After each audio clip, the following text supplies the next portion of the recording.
Hi, I'm live, so I'm just going to wait a little bit, like I always do, to see if people join me. And I'm hoping that because I've promoted this one, I've literally given people notice. I did put 2 o'clock originally, but I've moved it to 1:30 because I've got an appointment coming up. And I just want people to join in on this one because I did promise that I'm going to do 1 live video a month. I might do more, but the plan is to just get more confident doing live videos. I've always done videos on YouTube and Instagram, and sometimes I transfer my videos over to Facebook. But the point of doing live videos is to get people engaged in a discussion. It's one thing to just post a video that you've recorded and then just post it and then get comments underneath. But there's something about live. What I love is the fact that people get involved and you have real-time discussions. So I'm hoping we get some of that. For anyone that can't join today, because maybe you're at work during the day or maybe there's other reasons, you can always catch the replay because this will be on my page afterwards, and just look out for future live videos. There's going to be a range of topics and there's got to be something that will appeal to people, but I hope we'll get more people on this. I'm going to give it a bit more time. I don't want to just jump in.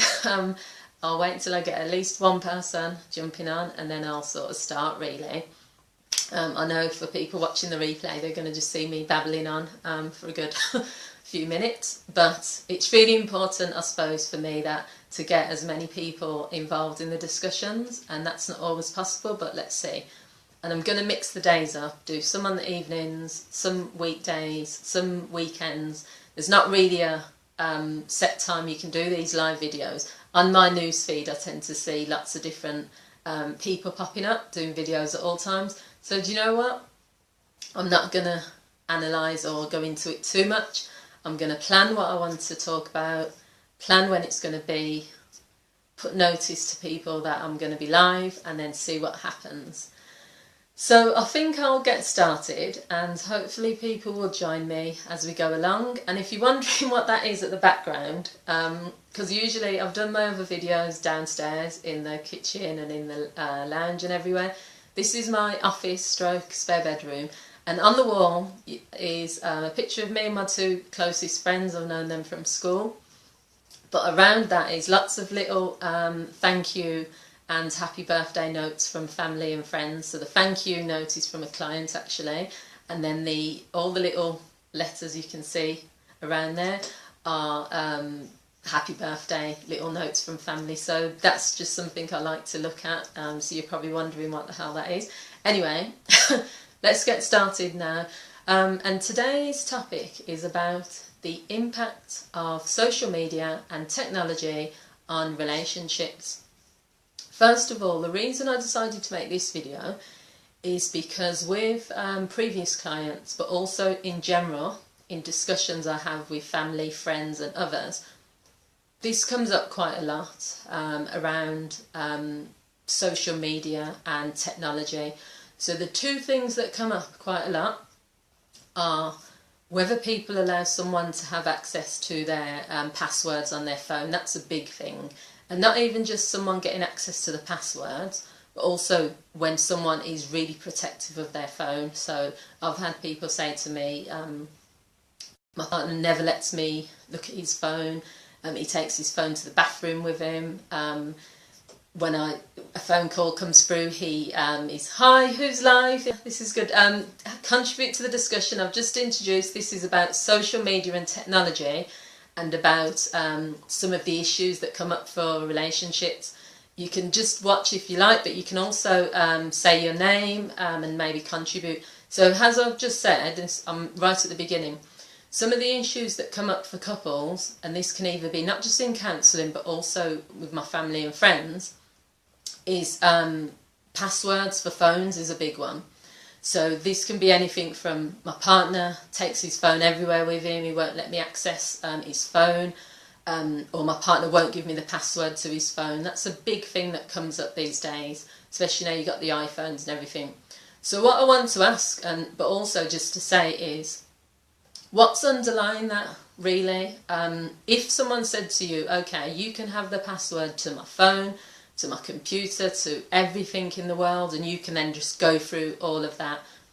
Will that make you feel happy as the partner? Because some of the things you're going to see, you're not going to probably like, but secondary to that is you're then also going to have to question that person then on what you've seen.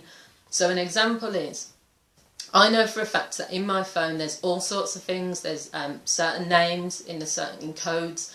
There's nothing that I'm hiding, but literally, if someone looked at my phone, I would have to do a lot of explaining, you know, different pictures, different images, when was that taken, who's that, why have you got this under this name, why have you got, I mean, my alarm code's under there, but that's under as Al. Instead of alarm, it's Al. Now someone might look at that and think that's Alan, or it could be a boy's name. I'm going to have to explain that's my alarm code. My PIN codes are in there under people's under names, you know, so it might say Phil, because the reason I put them under my phone is because I don't want, obviously so I can remember them, but I don't want them put as obvious. So where's the trust? Yeah, Shanta, yeah, you're right, Shanta. It's a trust thing, but do you know what, I think it's even deeper than that. This is what I've been figuring out. I think it's about insecurity. Because we now have access to so many images and we have access to so many ways to communicate with people online. You got Instagram with all the polished images, and we all know with Instagram you can do Photoshop or polish it up. Sometimes I'll make my images brighter, you can make them look better. So you can imagine people taking these professional photos and putting them on Instagram. Then you've got Facebook with the instant messaging. Hi, I'm Diana. Yeah, nice to see you. Feel free to give your thoughts on this, because this is a topic I've been wanting to do for a while, ladies, so, and men as well if you join. So what we're saying is that you've got access now to so much temptation, so you have to be really strong within your relationship, because if you're going to be policing someone by saying, I need to have your password to your phone, I need to, why have you liked this particular girl on Instagram? Why you got your ex-partner? Why are you friends with them? Why have you done this? Why have you done? And this is kind of what happens. And this is from experience of counselling people, but also from the conversations I've had. You can drive yourself crazy, because if you're trying to look at, why did this person give this many likes to that person? What you're actually effectively doing is you're feeling insecure, because you're thinking, by that person liking this picture of this perfectly, you know, this really beautiful person, or, you know, and that's not really what they look like all the time, but even if they do, your partner is with you. And it's the same as with instant messaging. You know, just because someone sends someone a message, I'll give an example. On my Facebook page, I'm friends with loads of married men, but I'm also friends with their wives, but I also don't instant message married men on there. So if I'm friends with someone and I know they're married, out of respect, I'll put any messages, you know, on their page openly, and that's my way of almost saying. And I also click on pictures of their wedding photos, and I'll say congratulations to both. I'll make it quite clear that, yeah, we're friends, but you know, I know that you're married, you know. So there's things you can do, but also it's a matter of, even if you're friends with people on Facebook or on Instagram or whatever, and you have conversations, it doesn't mean it has to lead that anything's going on. You know, you can have those friendships. What do you guys think? Do you think that, you know, if you're on Facebook or on Instagram or other places and you're messaging or private messaging people, do you feel that means, you know, that's wrong, that you're cheating, or that you shouldn't be doing that if you're in a relationship? You know, what are your views on it? Because it does cause quite a lot of insecurities. I know one situation where someone was giving ultimatums, and they were literally saying to the person that they wanted to go through their partner's list of friends on Facebook, and they wanted to choose, listen to this, which ones to delete or unfriend based on their perception. So if someone had a pretty girl on there, then, you know, yeah, you've got to unfriend them. If it was an ex, you've got to unfriend. If it's someone that I just don't like the look of, in that, you know, it was actually, I know it sounds like this person was actually doing this, and the partner, in order to keep her, had said yes, they'd agreed to this. And it just goes to show, you know, what does that say about the person? if you have to, hi, Duchess Cleo, you'll know a lot about this because you do relationship stuff. So what I was just saying is that I know of a story where someone actually gave an ultimatum to their partner that they go through all of their friends. I have no issue with that at all. You've got no issue? Okay, Shanta. So Shanta is saying she's got no issue with going through someone's friends list on Facebook and deciding which ones to unfriend based on... now, personally, I would say that if you want to keep the relationship and if you think that's what it takes, is for someone to control the friendships. Oh, you've put that's nonsense, Shanta, yeah. But people will agree to it, but it's the same way. Think about this for a minute. Why do you need someone's password to their phone? And why do you need to? What if someone wants to take their phone to the toilet with them or keep it by their bed? Your assumption is that it's because they're keeping something secret. Your assumption is that there's things on there they don't want to show you. What about the fact that's their property? That's someone's property. Now, if someone wants to keep their phone with them and they don't want to show you what's on it, then that's up to them. You know, Shanta's put no. I think if you're suspicious anyway that someone's cheating on you, or you're suspicious of someone private messaging someone and you feel it's more than that, only a person with no confidence would want to do that. Yes, Duchess? So it takes confidence, but it's also about security. You need to be secure, a little over-intrusive, I'd say. Yeah, Diana? It is intrusive to sort of demand to someone that they want the password. Everyone deserves privacy, like you said.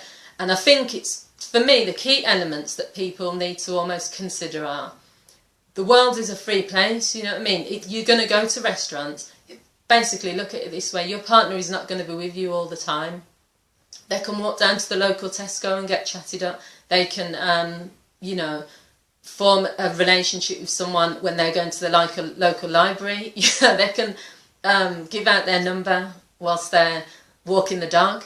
You know, so what people have to really consider is, what is it about technology? And this, I'm not giving anyone my passwords and I'm not asking for theirs, Shanta. Yeah, I agree, Shanta, that's like me. I've never ever asked for someone's password for their phone. I've never wanted to look on someone's phone and see, you know, who's on there, who they're talking to, all of that. And I've never wanted to police their social media. But for people who do feel a bit insecure, and there could be issues behind that, so I wouldn't be with someone that insecure. I'm not downplaying it, because maybe the person you're with has cheated on you previously. So maybe that's what's led to you feeling that way. The way to handle it, I would say then, is to sit down and have a discussion. You know, talk about the boundaries, talk with that person. Instead of saying, right, if you don't get rid of all of your exes on Facebook, if you don't unlike those pics that you liked with that woman who was looking good. Instead of saying it like that, why not say, because of what's happened in the past, I still feel a little bit insecure and fragile, because we're not quite where we want to be yet.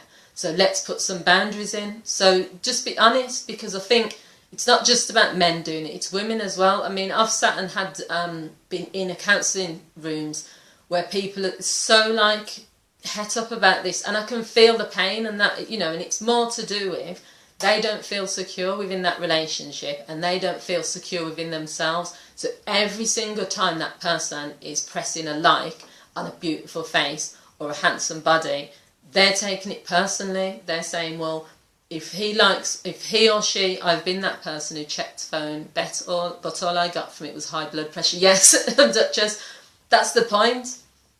Whenever you check someone's phone, you're never going to find anything you like, and you're going to have to then ask them to explain even more. You might see an innocent picture or an innocent phone number, and then they're still going to have to explain. You might not believe them anyway. And also, I wouldn't give out my password. I don't give it to my 17-year-old son, so why would I give it to anyone else? See, yeah, that's right, set the boundaries, Shanta, and right, Diana. So Diana's saying she doesn't even give it to her son, and that's right, because it's your property, it's your phone.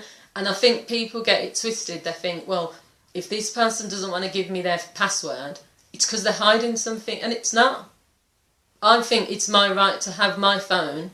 It belongs to me. I'm not going to go... I'll tell you one thing which people tend to do sometimes, which does wind people up, and that is when they're taking a phone call, if you're sitting there on the evening and then they go into the other room, shut the door and take the phone call. No, I'm going to be honest, that's happened to me a few times, and I don't personally like that, because I feel that, yeah, it could be a private call to someone and you don't want me to hear, but when you just do it in a sneaky way, so we're sat there watching a film or something, the phone goes, you pick up the phone, you go in the kitchen, shut the door, and then your voice goes quiet, then obviously the assumption's going to be you're having a private conversation you don't want me to hear, and it could be maybe, you know, I can understand why people would feel something about that, but I would still ask that person. I would never wait till they go to the bathroom or something and then check their phone, because I just think once you've checked the phone, what you're going to do with the evidence, you've got to then go to that person and say, well, who's this text from? The minute you do that, you've already lost the trust, because that person then has to say, well, what was you doing going on my phone in the first place? So it's not just about phones. Social media has really created an element where people have more access. So that's the other thing. In the real world, you might see all types of people and interact with them, but maybe you're not going to give them your phone, and you definitely wouldn't just strike up a conversation and start talking about your inner feelings and get all personal with a complete stranger. Facebook has changed that, and Instagram have, because now you're kind of, what's the word? You're hiding behind the screen. So someone who wants to sees a beautiful woman or a man on Facebook who would never approach them in real life can just send them an instant message and then can develop from there. So I think that's one of the consequences of social media that has really affected relationships, because you can be partaking or engaging in lots of instant message or private chatting with people, and that can sometimes lead to a lot more, but then it still comes back to trust. So you need to sort of decide as a person, really, are we going to just focus on our relationship and we make that as strong as we can, make that secure, and just, you know, you can't police the world, as I've said already. Social media makes it easier, but temptation has never gone away. Temptation has always been there. I mean, what do you guys think? Do you think social media has made it easier to cheat? Do you think it's made it easier for people to have loads of conversations with people, whereas they wouldn't maybe do it in real life? I don't think it's made it easier for people to cheat, because I think cheating is going to happen anyway. I don't think it's made...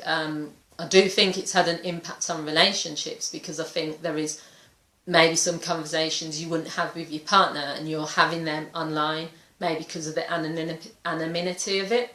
I think that's how you say it, where you can just share your... And I know I've met people on social media before I was in a relationship. I'm not now, but at the time before I'd entered into a relationship, where we were talking probably every night, and we were opening up about things, share things, and then I did meet that person and go on a date with him. Now, this was probably 5 years ago, but I'll be honest, yes, definitely. So Shanta thinks it has made things, you think it's made things easier for people, more temptation.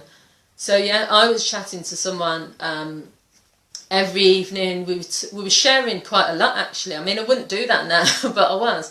And then I met him, and I didn't know this person, and luckily we went on a date. It didn't lead to anything, but it just goes to show this is just a random person. I don't know if he was in a relationship or married. He might have said he wasn't. He didn't know my situation.